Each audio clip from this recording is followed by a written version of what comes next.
আসসালামু আলাইকুম বন্ধুরা, আশা করছি আপনারা সবাই অনেক অনেক ভালো আছেন। বন্ধুরা, আজকে আপনাদের সাথে মূল্যবান কিছু কথা শেয়ার করতে চাই।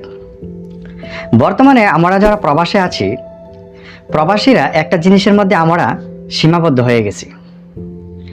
যেমনটি মনে করেন যে আপনি সকালে উঠে ডিউটি যাওয়ার জন্য প্রস্তুতি নেন, বা ডিউটি শেষ করে যখন আপনি বাসায় ফেরেন, বাসায় ফেরার পরে আপনি কি করেন। এখন আপনি বলবেন যে বাসায় যখন চলে আসি তখন রান্নাবান্না করার জন্য ব্যস্ত হয়ে পড়ি, বা আপনার কাপড় চোপড় পরিষ্কার করি, নিজের যতটুকু কাজ থাকে হাতের কাজগুলো সেরে তারপর মোবাইল নিয়ে ব্যস্ত হয়ে পড়ি। হয়তো 10-15 মিনিট বা আধা ঘন্টা পরিবারকে সময় দেই। তারপরে কি করি, আপনার এই রিলস ভিডিওগুলো আমরা দেখে দেখে ঘন্টার পর ঘন্টা আমরা মূল্যবান সময়গুলো নষ্ট করে ফেলি। তো এখন বলবো, আপনারা যদি এভাবেই প্রবাসে যারা আছেন এই মূল্যবান সময়গুলো যদি আপনারা এভাবে নষ্ট করে থাকেন, আজ থেকে আপনি প্রতিজ্ঞা করুন যে এই মূল্যবান সময়গুলা আপনি আর এভাবে নষ্ট করবেন না। প্রবাসে যারা আছেন, যারা নাইট ডিউটি করেন, তাদের জন্য একটা পরামর্শ হলো, আপনার যখন আপনি নাইট ডিউটি করে বাসায় চলে আসবেন, বাসায় আসার পরে সকাল সকাল আপনি আপনার হাতের কাজগুলা তাড়াতাড়ি শেষ করবেন। শেষ করে আপনি একবার হলো বাইরে আসার চেষ্টা করবেন। আপনি এরকমটা কখনোই করবেন না যে আমি এখন ডিউটি থেকে আসলাম, এসে রান্না বান্না করলাম, খাওয়া দাওয়া করলাম, তারপর বাড়িতে কিছুক্ষণ কথা বললাম আর বিছনার মধ্যে পড়ে গেলাম।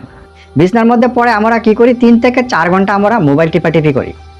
এই যে 3 থেকে 4 ঘন্টা এই মোবাইল টিপাটিপি করেন, এই মূল্যবান সময়ের মধ্যে আপনি আধা ঘন্টা সময় আপনাকে বের করতে হবে।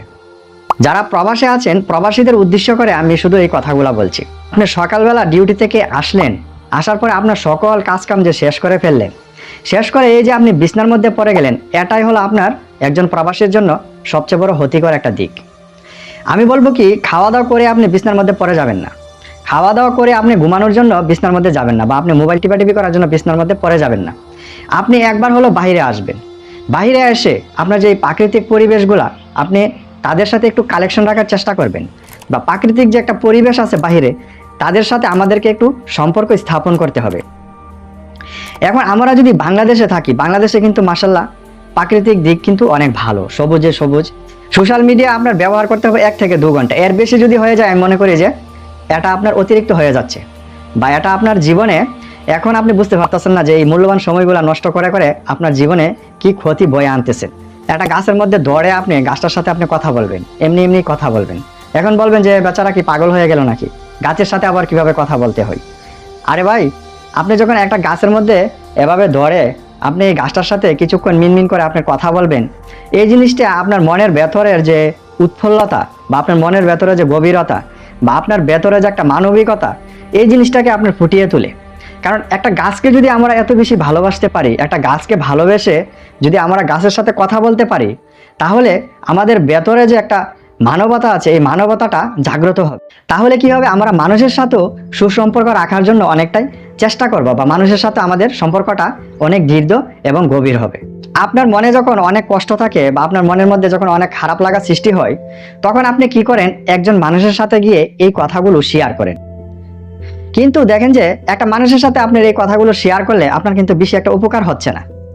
কেন হচ্ছে না, সেই মানুষটা আপনার এই কষ্টের কথাগুলো আবার অন্য কারো কাছে শেয়ার করতেছে। যারা দিনের বেলা ডিউটি করেন, 4টা থেকে 5টা পর্যন্ত ডিউটি করেন, তারা অবশ্যই চেষ্টা করবেন যে 5টা থেকে 6টার মধ্যে আপনার বাইরে আসার জন্য। বাইরে এসে আপনারা কি দেখবেন, যে এখন সূর্যটা ডুবতেছে, এখন কি হচ্ছে, আস্তে আস্তে সন্ধ্যা ঘনিয়ে আসতেছে, সন্ধ্যার পরে আস্তে আস্তে রাত্র চলে আসবে। তো এই জিনিসগুলো আমাদেরকে বুঝতে হবে, জানতে হবে। আমরা যদি শুধু এই প্রবাসীরা আপনার এই রুমের মধ্যে বন্দী হয়ে পড়ে থাকি, তাহলে কিন্তু আমরা এই জিনিসগুলা কল্পনা করতে পারি না। আমাদের শরীরের সাথে কিন্তু এই জিনিসগুলোর কালেকশন আছে, বা আমাদের শরীরের সাথে কিন্তু একটা সম্পর্ক আছে। এখন দিন হচ্ছে, দুপুর হচ্ছে, বিকেল হচ্ছে, রাত হচ্ছে, এগুলোর সাথে আমাদের সম্পর্কে, আমাদের শরীরের একটা সম্পর্ক আছে। তো এজন্য বলবো, আমাদেরকে যারা প্রবাসে আছি, টুকটাক আপনাদেরকে এই প্রকৃতির সাথে কিছু একটা সময়, আধা ঘন্টা সময় বের করে হলো এই প্রকৃতির সাথে সম্পর্ক রাখার জন্য আমরা সকল প্রবাসীরা চেষ্টা করব। তো এই ছিল বন্ধুরা আজকের টপিক। তো জানি না আজকের টপিকটা আপনাদের কাছে কিরকম লেগেছে। যদি আপনাদের কাছে ভালো লাগে, অবশ্যই লাইক, কমেন্ট, শেয়ার এবং চ্যানেলটাকে সাবস্ক্রাইব করবেন।